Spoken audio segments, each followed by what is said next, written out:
Muy buenos días. ¿Te gustan las historias de misterio? Sí. Algunos son más de comedia, ¿verdad? Con Monse siempre nos peleamos al elegir las películas. Yo soy más de misterio, de descubrir qué hay detrás, y ella es más de comedia. Y la verdad que aguanta bastante, porque vemos más las mías que las de ella, ¿no? Pero damos gracias porque en la palabra de Dios, aquí en este párrafo de Efesios capítulo 3, vemos un misterio. El título del mensaje de hoy es el gran misterio del Evangelio. Y podemos decir cuál es ese misterio. Y Pablo nos revela aquí claramente que hay un misterio detrás del Evangelio. Hemos leído allí en estos versículos y vemos también que, lógicamente, mirando el contexto de la carta a los Efesios, en el capítulo 2, ya Pablo había revelado ese mensaje que él tenía a los gentiles. El apóstol Pablo es llamado el apóstol de los gentiles, ¿verdad? Porque Pablo fue encomendado por Jesús directamente para llevar este evangelio a los no judíos, a los gentiles, a diferencia de los otros apóstoles. Y vemos claramente que él es llamado así. Y en ese segundo párrafo del capítulo 2, que ya vimos, Pablo explica claramente que los gentiles que estaban imposibilitados de acceder a Dios, el pueblo escogido por Dios era el pueblo de Israel, el pueblo judío, y vemos que eran doblemente excluidos, decía Pablo, excluidos de Dios y excluidos también del pueblo escogido por Dios. Pero en Cristo, como el gran pacificador, derriba todas esas exclusiones para tener toda criatura, todo ser humano, la misma posibilidad de acceder a Dios a través de su muerte, de su resurrección y de su ascensión a los cielos. Y Pablo dice que Dios está creando un nuevo pueblo, único, que es la iglesia de Jesucristo. La familia a la que Dios ama, pero también el templo en el que Él vive, en el que Él habita.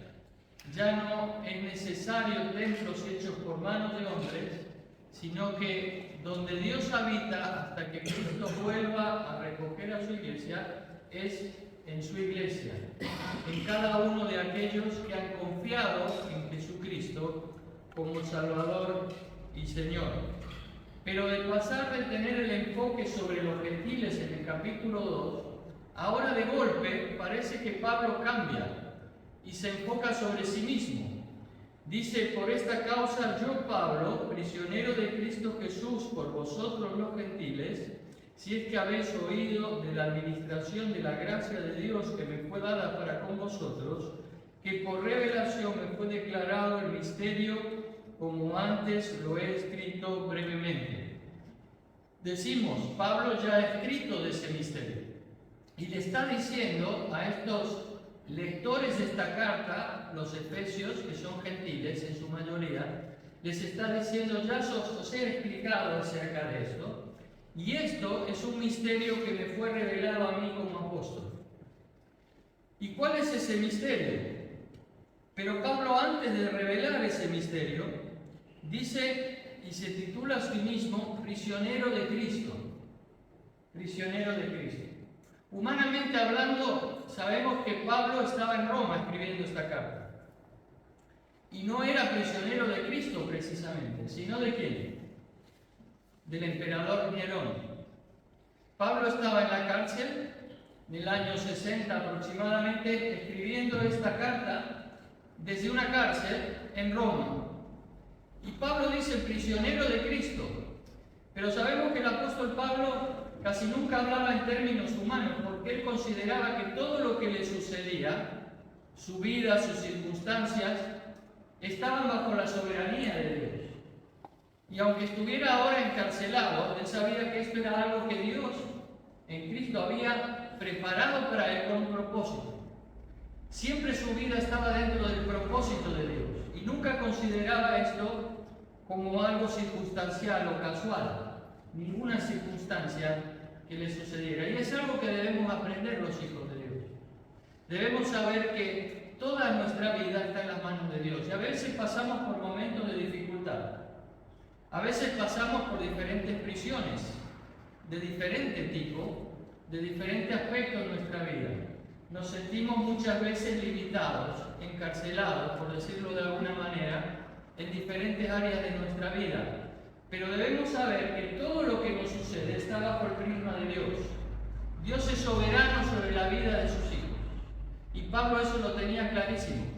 Desde que Jesús, siendo Saulo, le llamó camino a Damasco, él comprendió, como Jesús le prometió, que él estaría siempre con él, acompañándole en cualquier circunstancia de su vida.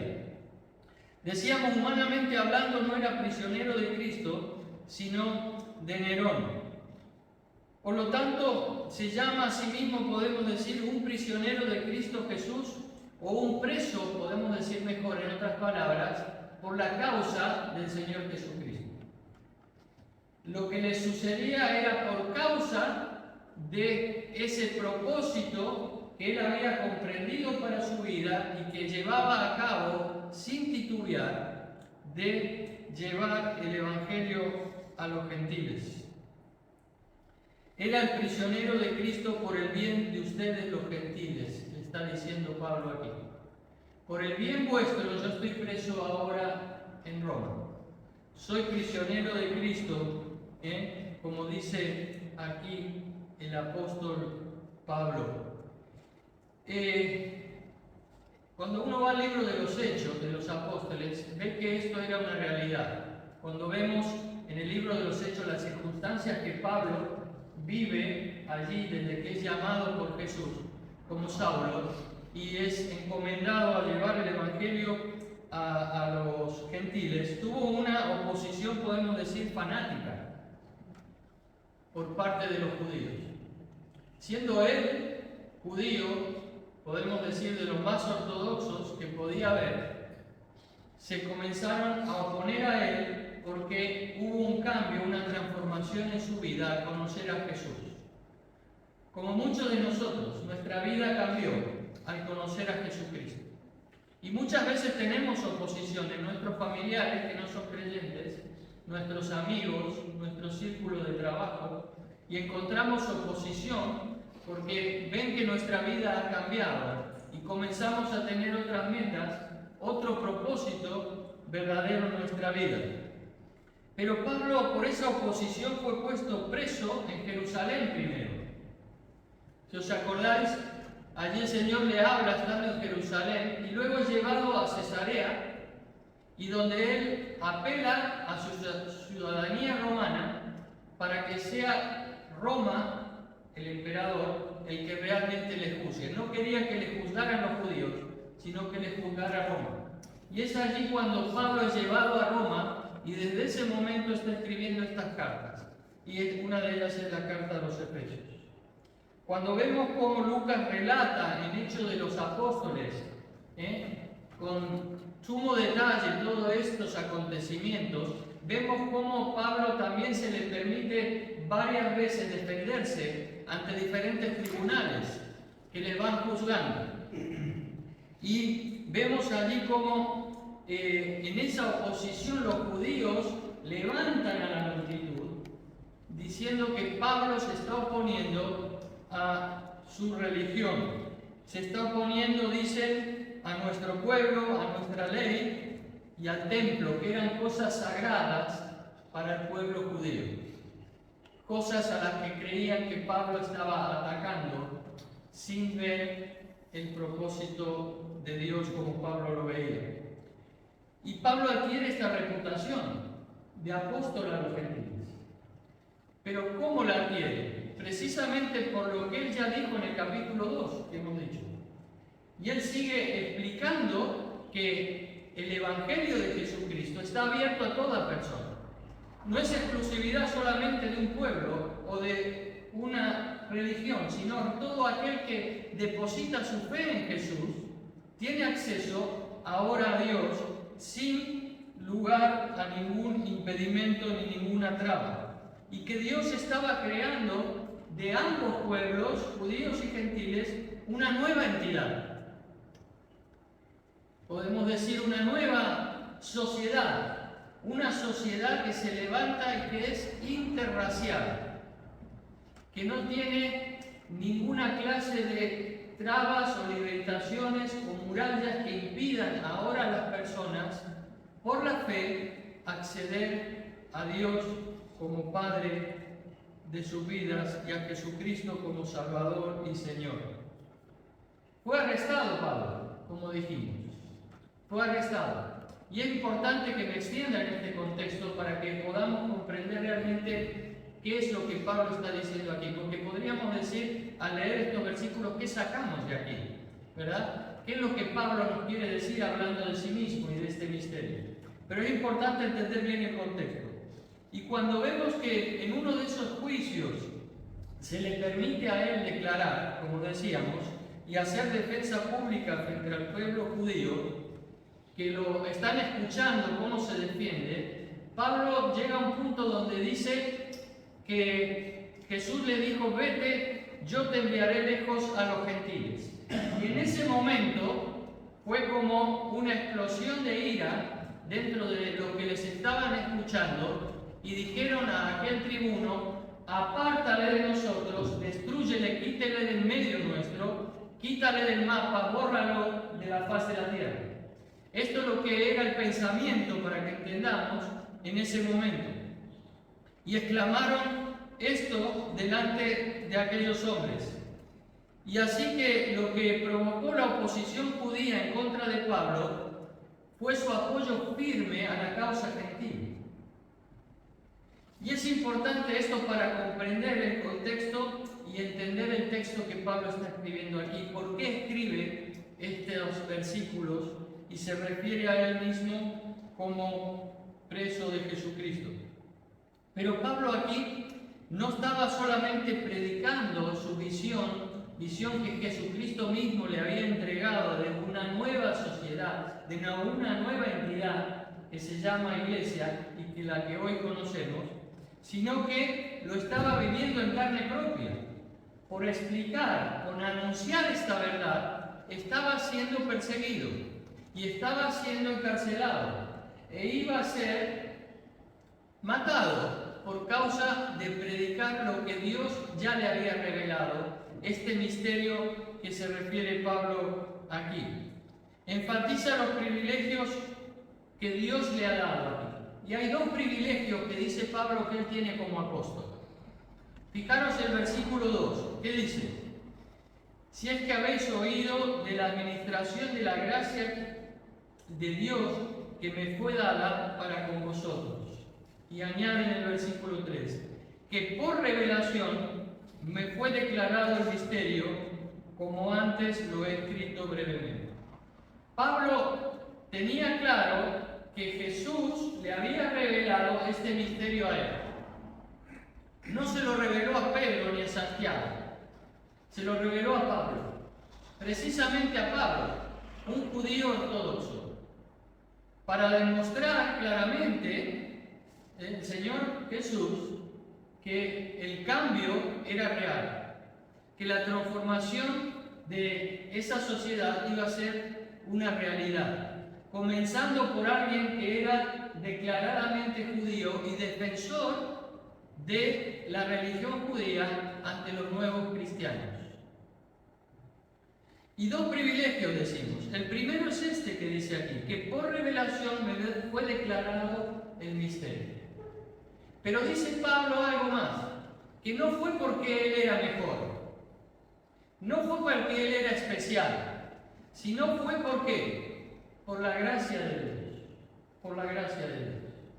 Es el regalo de Dios, es por el favor de Dios, no porque yo tenga nada, porque luego agrega que soy el último, ¿verdad? Soy el más pobre de todos, pero por la gracia de Dios me fue encomendado esto y me fue revelado esto a mí. Y es lo que yo intento llevar a cabo. Pero primero me fue revelado. Fui el que recibió esta revelación. Y el otro privilegio está en el versículo 7. Dice, fijaros, del cual yo fui hecho ministro por el don de la gracia de Dios, que me ha sido dado según la operación de su poder. De esa revelación, de ese conocimiento que Cristo le dio, especialmente a él, dice, fui hecho ministro. Es decir, que Pablo tenía claro que estos dos privilegios iban unidos. Se le reveló una verdad, pero esa revelación llevaba consigo una responsabilidad: servir a Cristo, dando a conocer esa verdad que se le había revelado. Y es lo mismo que a cada uno de nosotros. A nosotros también se nos ha revelado el Evangelio. Se nos ha revelado la verdad de que Cristo se hizo hombre siendo Dios para venir a este mundo y como hombre morir en una cruz, ocupando nuestro lugar, pero no ser retenido por la muerte, sino resucitar al tercer día, ascender a los cielos, estar sentado a la diestra del Padre y con el propósito de regresar a buscar a todos aquellos que confían en Él. Y esa revelación que se te ha dado lleva una responsabilidad. No es gratuita en un aspecto. Es por la gracia de Dios, gratis, pero lleva también un condicionante en el sentido de responsabilidad, que es el compromiso de dar a conocer esa verdad. Lo que Pablo también dejaba claro aquí. Dos privilegios que van unidos. Y muchas veces nosotros los separamos y decimos, bueno, yo ya he recibido el Evangelio. Y nos olvidamos de la otra cara de la moneda, la responsabilidad de servir a Dios, dando a conocer lo que Dios ha hecho en nuestras vidas. Y qué triste es cuando escondemos esa verdad. Una verdad que ha sido un privilegio recibirla y de la cual cantamos y nos alegramos y nos gozamos, pero que muchos a nuestro alrededor no tienen ni conocen. Y la guardamos y la ocultamos y la tenemos atesorada para nosotros mismos. Cuando hay tantas personas que también necesitan escuchar la verdad del Evangelio, necesitan tener claro lo que nosotros ya hemos recibido como verdad, y que Dios pueda abrirle también ese entendimiento, porque es solo Él el que lo hace, no es por nuestro convencimiento. Dos privilegios, como decimos, que Pablo tiene aquí: la revelación y el encargo de este ministerio, el misterio que le fue revelado y ministerio al que él ha sido llamado. Porque una vez que había recibido esa revelación especial de Dios, sabía que estaba en la obligación de transmitirla a todos aquellos que aún no la conocían, tanto a judíos como a gentiles.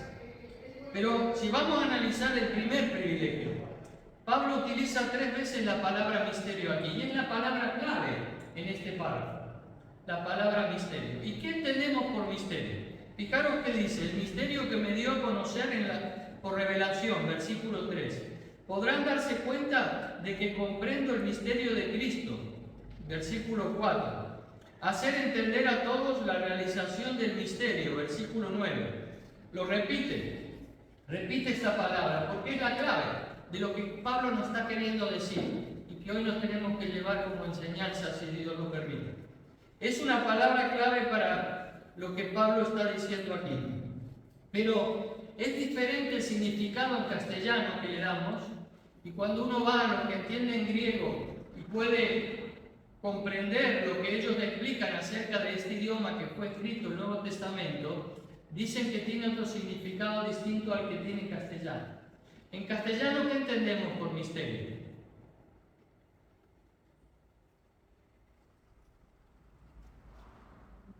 Hago esta pausa para que penséis. Algo oscuro, muchas veces. Algo secreto, ¿verdad? Algo, podemos decir, enigmático.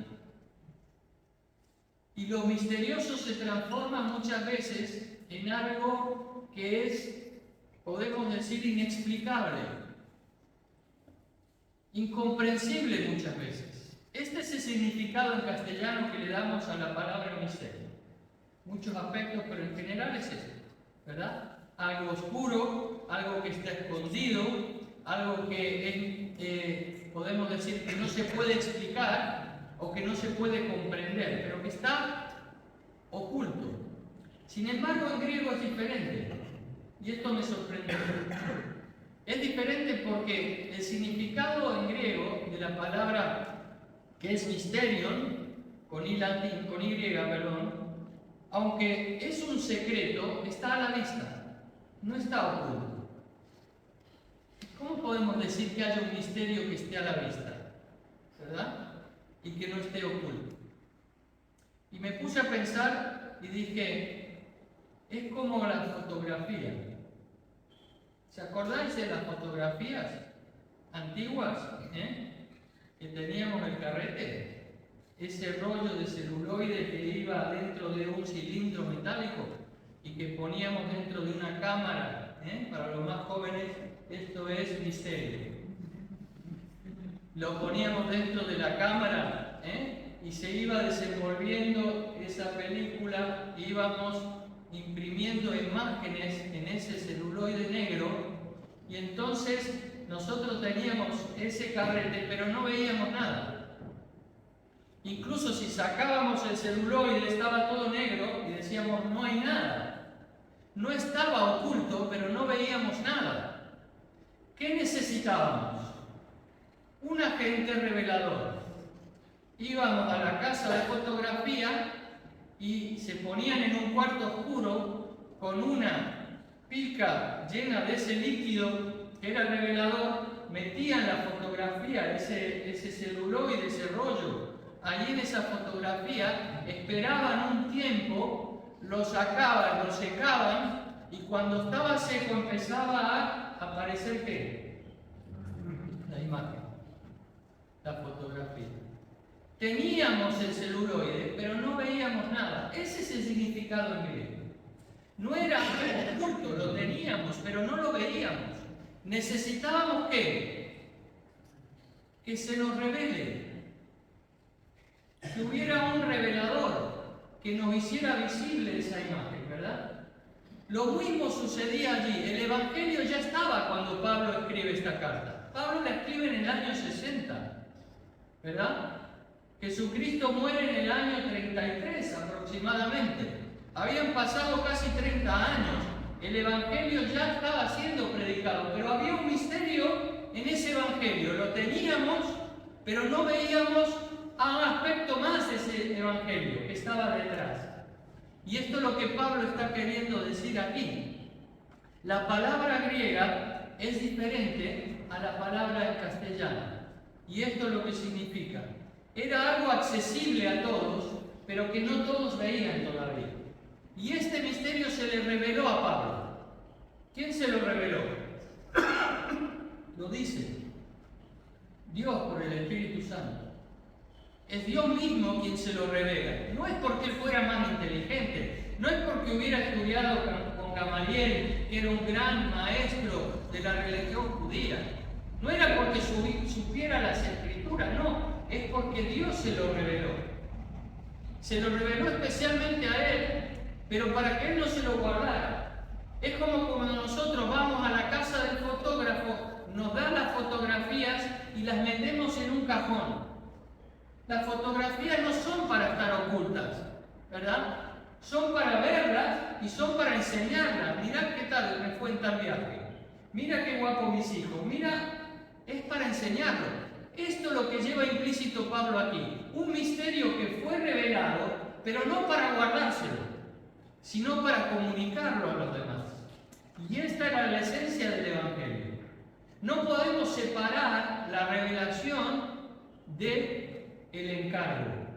Y a nosotros se nos ha encargado no solo tener esta foto, sino mostrarla, enseñarla a todos aquellos que están a nuestro alrededor.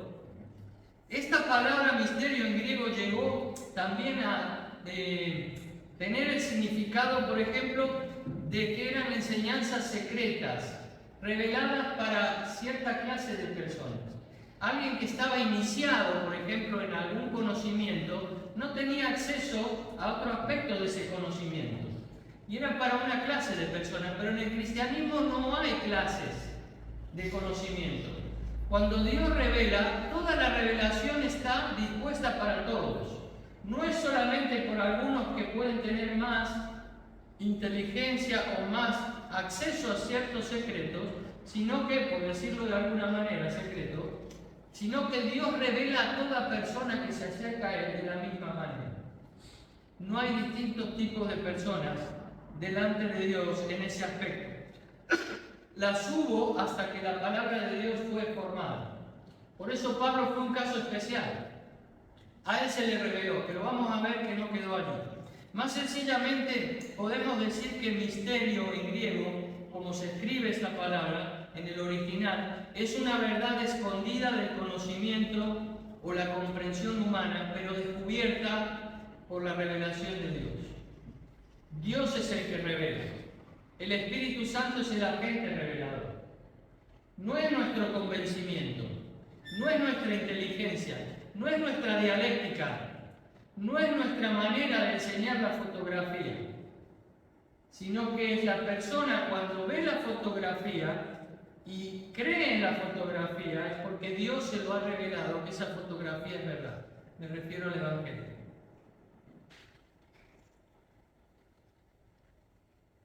Podemos decir que si ese es el significado que se da en el Nuevo Testamento a esta palabra, nos hacemos una pregunta entonces. ¿Cuál es ese secreto particular al que Pablo se está refiriendo?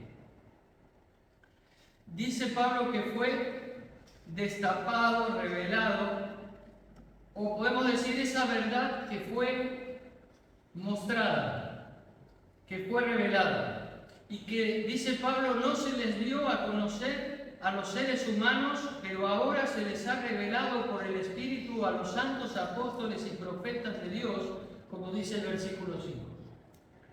Que en otro tiempo estaba allí, pero nadie la veía, pero que ahora se me ha revelado a mí, y no solo a mí, sino también dice a los apóstoles y profetas de Dios. Y en forma especial a él, dice Pablo, y él añade diciendo, ya que el misterio se me dio a conocer por revelación. Él es el apóstol de los gentiles, recibe esa revelación, pero esa revelación no se la queda. También se la explica a Pedro, también se la explica a los otros apóstoles. Y los otros apóstoles al principio no lo entendían muy bien, no estaban muy seguros de lo que Pablo estaba diciendo. Y Pedro llega a escribir, es que Pablo escribe algunas cosas de las que es difícil entender. Pero cuando el Espíritu Santo obra en la persona, obra, podemos decir, en el grupo apostólico, todos llegan a la misma verdad, a partir de esta revelación que se le ha dado al apóstol Pablo. Y en el versículo 4, que dice, leyendo lo cual podéis entender cuál sea mi conocimiento en el misterio de Cristo. Ya les escribió, por eso le dice, podéis leerlo en el capítulo 2. ¿Cuál es ese misterio? Ese misterio que yo he llegado a conocer por revelación de Dios. Pablo declara realmente cuál es la esencia de ese misterio en el versículo 6. Fijaros que dice el versículo 6. Que los gentiles son coherederos y miembros del mismo cuerpo y copartícipes de la promesa en Cristo Jesús por medio del Evangelio. Ahí está. Ya está, ya se descubrió. ¿Se acabó la película? No, no se acaba la película. El misterio está descubierto, pero vamos a analizar ese misterio. Y Pablo lo analiza y lo califica bien claramente. Dice que los gentiles, fijaros, son coherederos y miembros del mismo cuerpo y copartícipes de la promesa en Cristo Jesús, ¿por medio de qué? Del Evangelio. El Evangelio es el rollo, y detrás de ese Evangelio hay algo más. Abarca algo más ese Evangelio. Era el cómo Dios iba a hacer de forma práctica ese evangelio en la vida de las personas. Y dice claramente 3 palabras, que cuando uno va también a los comentaristas del griego, aprende que son 3 palabras que comienzan con el mismo prefijo, que es sin, que significa junto con. Junto con. Y en castellano a veces es el co, ¿verdad? Coheredero, copartícipe, ¿verdad? Y son 3 palabras que utiliza aquí Pablo. Fijaros qué dice. Está diciendo que los gentiles junto con Israel, beneficiarios de la misma herencia, miembros de un mismo cuerpo y participantes igualmente de la promesa en Cristo Jesús mediante el Evangelio. En otra versión. ¿Cuáles son estas 3 palabras? Coherederos, corporales y copartícipes de la promesa.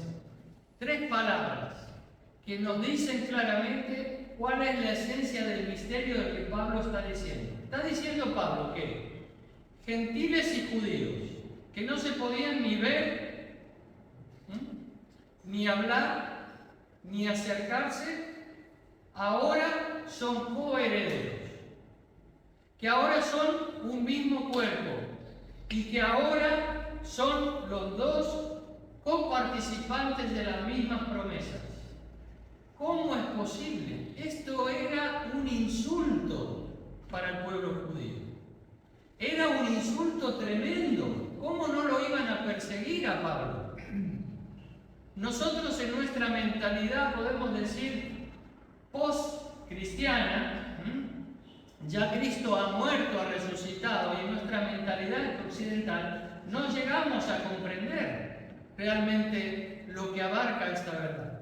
Para el judío era un insulto tremendo que alguien le dijera que estos, a los que muchas veces llamaban perros, ahora eran lo mismo que ellos, o tenían el mismo acceso, la posibilidad de acceder a Dios que ellos.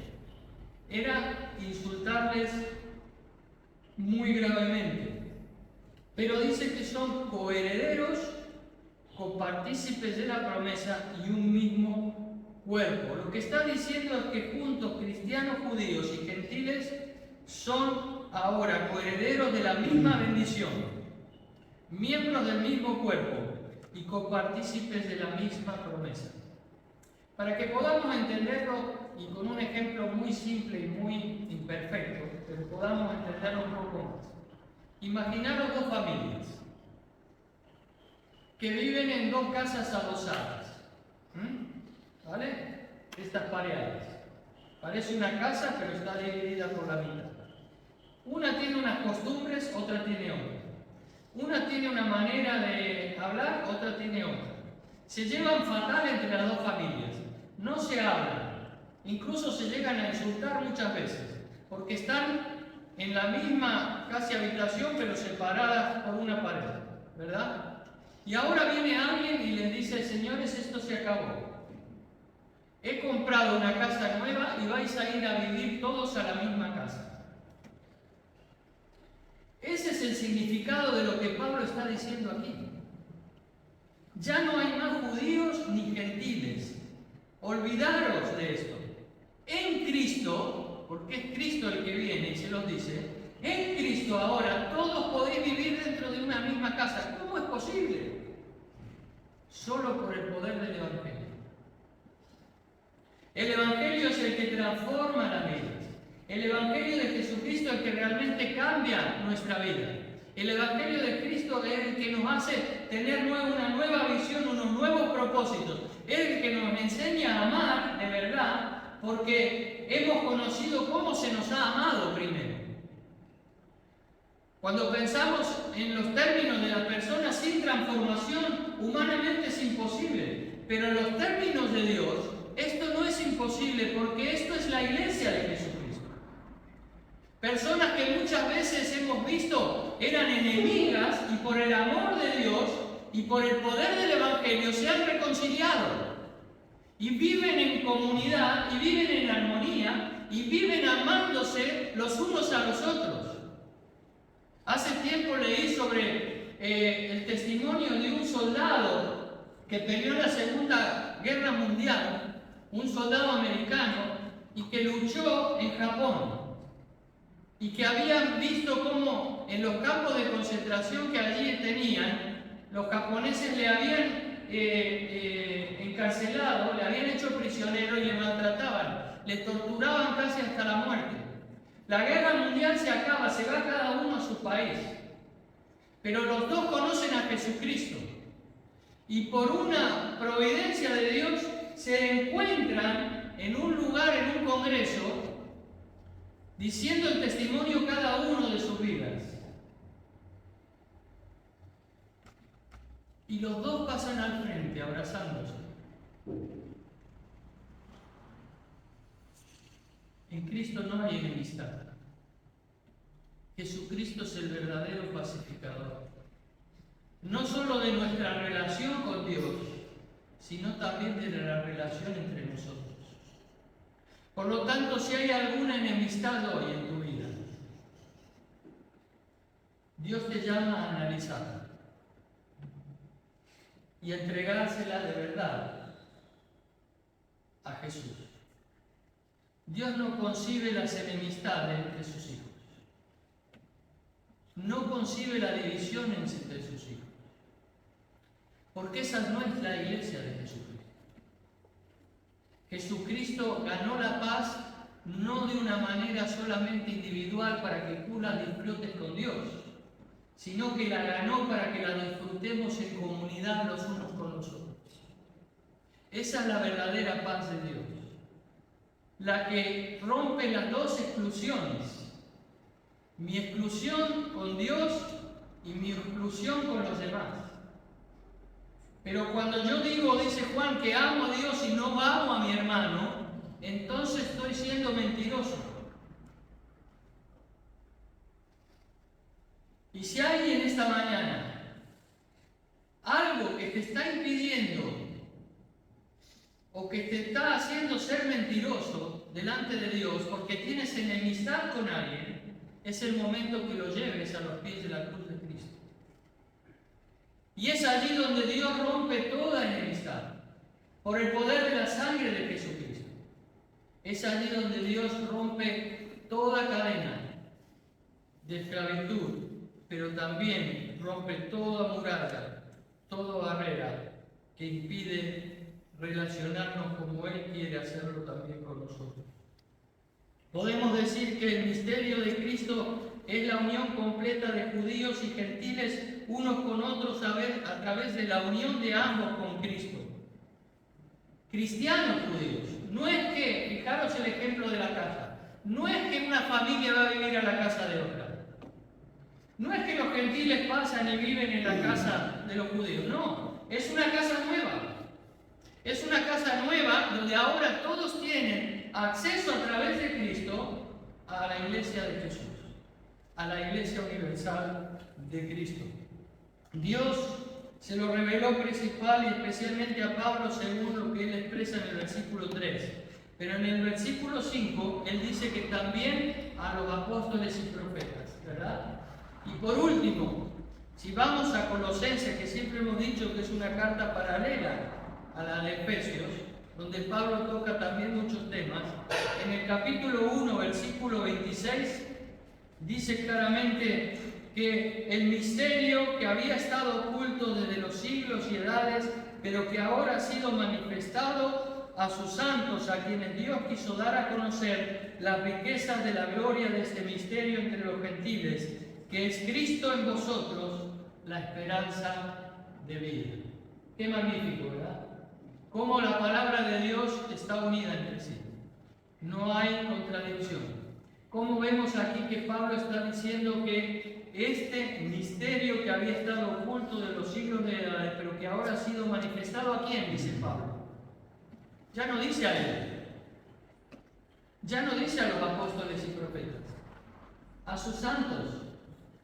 ¿Y quiénes son sus santos? Todos aquellos que han recibido a Cristo como Salvador personal. Dios nos ha apartado para sí.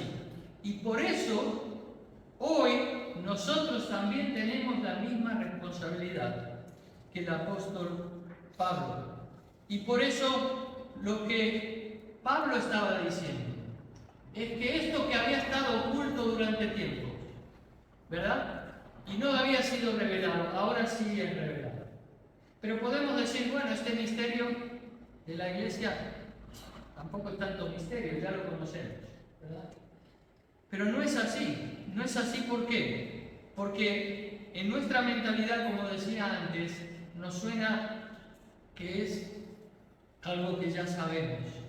Pero dice, en otras generaciones no se les dio a conocer, sino desde que los tiempos eternos se mantuvo oculto. El Antiguo Testamento ya hablaba de este beneficio a los gentiles, ¿sí o no? ¿Qué le dijo Dios a Abraham? En ti serán benditas todas las naciones de la tierra, no solamente el pueblo judío. En ti serán benditas todas las naciones de la tierra. Y Jesús también lo dijo. Dijo a sus discípulos, id por todo el mundo y predicar el Evangelio. Entonces, ¿qué le estaba revelando de nuevo Dios a Pablo? ¿Cuál era verdaderamente lo nuevo que le estaba diciendo? Lo que le estaba diciendo de nuevo es que la teocracia de Israel del Antiguo Testamento había acabado, ya no existe más. Y que ahora hay una nueva entidad que se llama Iglesia. Eso le estaba diciendo. Le estaba diciendo también que esa Iglesia sería el cuerpo de Cristo. No una organización humana, sino cuya cabeza es Cristo. Le estaba diciendo que judíos y gentiles serían incorporados a través de Cristo a su Iglesia en términos de total igualdad. Eso era lo nuevo, ¿verdad? La Iglesia de Jesucristo. Y esta unión completa es la que Pablo está declarando a nosotros también. Y a nosotros también se nos ha revelado el Evangelio. Pero nos entristece ver cómo muchos hoy en día tienen en poco a la Iglesia de Jesucristo. Y fomentado aún más por las redes sociales y por Internet, viven un individualismo. Y piensan que basta con el Evangelio solo para mí, sin disfrutar de la comunión en la Iglesia de Jesucristo, juntos los unos con los otros, y hacia Dios como pueblo escogido por Dios. Es una pena que eso sea así, porque cuando tenemos en poco a la Iglesia y a la comunión de la Iglesia, estamos teniendo en poco a la cabeza de la Iglesia. Suena duro, pero es verdad. Estamos teniendo en poco a aquel que hizo posible el Evangelio de Cristo, hizo posible que formáramos parte de esa nueva sociedad que es su Iglesia, y que ha hecho posible que toda barrera sea disipada. Y si estamos diciendo que solamente la Iglesia es mi relación personal con Él y que no necesito a nadie más, estamos coartando el Evangelio total de Jesucristo. Porque el Evangelio de Jesucristo también comprende a la Iglesia. Y este era el misterio que Pablo estaba revelando aquí. Y este era el misterio que Pablo estaba diciéndoles. Vosotros sois partes de este privilegio que es la Iglesia de Jesucristo como nosotros. Por eso hemos leído en Juan 16, cuando el Señor Jesucristo se está yendo y les dice, no estéis tristes porque es necesario que me vaya. Os conviene, esa es la palabra, os conviene. ¿Y cuál era esa conveniencia de que Jesús se fuera? Porque ellos se quedaban tristes, ¿por qué? ¿Quién nos va a revelar ahora las cosas? Tenemos a la revelación total, en carne y hueso, aquí totalmente delante nuestro. Eres la palabra hecha carne, eres la verdadera revelación de Dios. Los discípulos pensaban esto, y nos dice que te vas.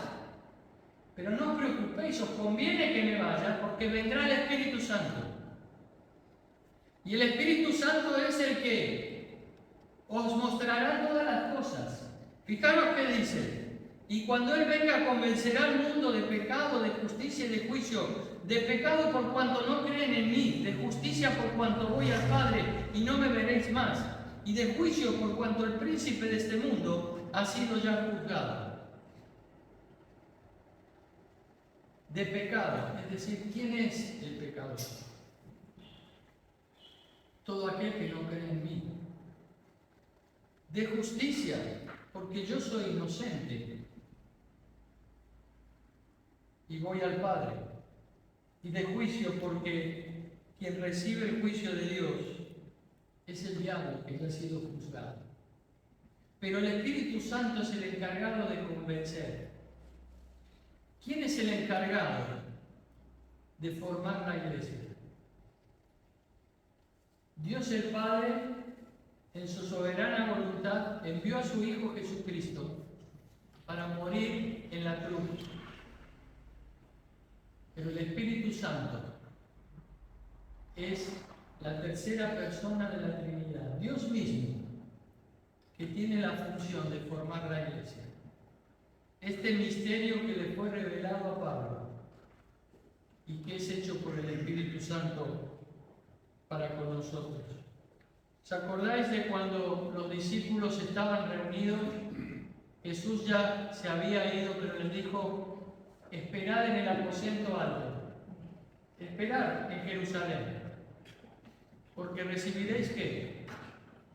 Recibiréis poder cuando haya venido sobre vosotros ¿quién? El Espíritu Santo. ¿Y qué sucedió? Si uno va al libro de los Hechos, capítulo 2, dice que estaban unánimes juntos, reunidos, esperando la promesa que Jesús les había hecho. Y de repente, ¡bum!, un estruendo, un viento fuerte. El Espíritu Santo que estaba llegando a los hombres. Y en ese mismo momento todos comenzaron a hablar en diferentes lenguas, de diferentes naciones, de diferentes idiomas, y que se podían entender los unos o los otros. Y dice la palabra de Dios que en ese momento en Jerusalén estaban reunidos de casi todas las naciones conocidas en la faz de la tierra. Estaban allí. Y es allí cuando el Espíritu Santo viene, no solamente a estar sobre las personas, sino en las personas. Y comienzan como testimonio a hablar en estas lenguas que todos podían entender, de diferentes países. Y nombra todos los países posibles que están allí. Leerlo luego en vuestras casas. El misterio se estaba revelando. La iglesia se estaba formando. El Espíritu Santo que le había revelado a Pablo años después este misterio es el que ya estaba formando la iglesia de Jesús, la verdadera iglesia de Jesucristo. Por eso nosotros, que hoy hemos recibido la revelación del Evangelio de Jesucristo, no nos olvidemos de que lleva implícito el compromiso de estar en comunión los unos con los otros y de transmitir esa verdad a los que aún no le conocen. Por eso cuando el profeta Jeremías, y con esto terminamos, dice en el capítulo 29, versículo 11: porque yo sé los pensamientos que tengo acerca de vosotros, dice Jehová, pensamientos de paz y no de mal, para daros el fin que esperáis. Entonces me invocaréis y vendréis y oraréis a mí, y yo os oiré, y me buscaréis y me encontraréis, porque me buscaréis de todo vuestro corazón. Si aún no has recibido esta revelación de que Jesucristo es el Salvador, de que Jesucristo es Dios que murió por ti en la cruz, Dios está esperando que se lo pidas, que le pidas que Él te lo revele. Pero te invito a ponerte de pie para ir terminando, y al grupo de alabanza para que pase aquí. Pero si ves que ya has recibido esta revelación del Señor, dile: Señor, quiero asumir el compromiso de transmitir esta verdad que tanto beneficio me ha hecho a mí. Jesús dijo: yo soy el camino, la verdad y la vida. Nadie viene al Padre sino por mí. Y esa verdad que tú y yo recibimos un día, que es Jesús, es necesario que la llevemos a todas las naciones. Les dijo Jesús: todas las cosas me fueron entregadas por mi Padre, y nadie sabe quién es el Hijo sino el Padre, ni quién es el Padre sino el Hijo, y aquel a quien el Hijo lo quiera revelar. Y volviéndose a los suyos, a sus discípulos aparte, les dijo: bienaventurados los ojos que ven lo que vosotros veis.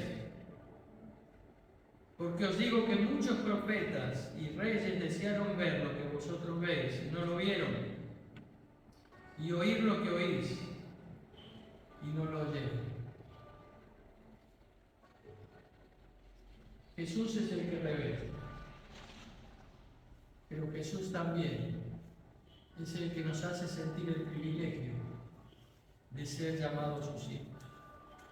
A los suyos vino y los suyos no le recibieron, mas a los que le recibieron le dio la potestad de ser hijos de Dios. Te damos gracias, Señor, en esta mañana por el perfecto plan de salvación que preparaste para cada uno de nosotros. Como hemos cantado, ¿qué sería de mí si no me hubieses alcanzado? ¿Dónde estaría hoy si tú no nos hubieses salvado? Señor, ayúdanos a comprender en toda magnitud la dimensión de este plan de salvación que tú nos has regalado.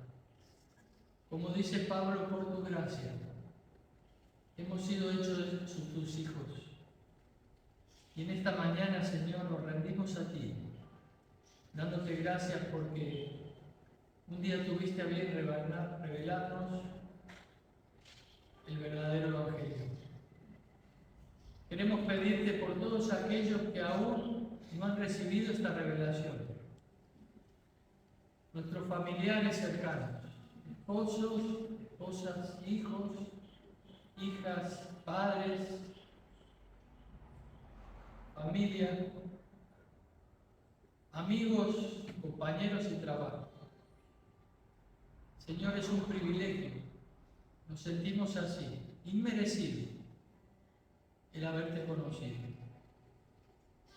Pero ayúdanos, Señor, a asumir el ministerio de proclamarlo, de darlo a conocer, de no guardarlo para nosotros mismos, de mostrar a través de nuestras vidas transformadas por el poder del Espíritu Santo, que ahora pertenecemos a una nueva sociedad que tú sigues levantando en la faz de la tierra, que es tu iglesia.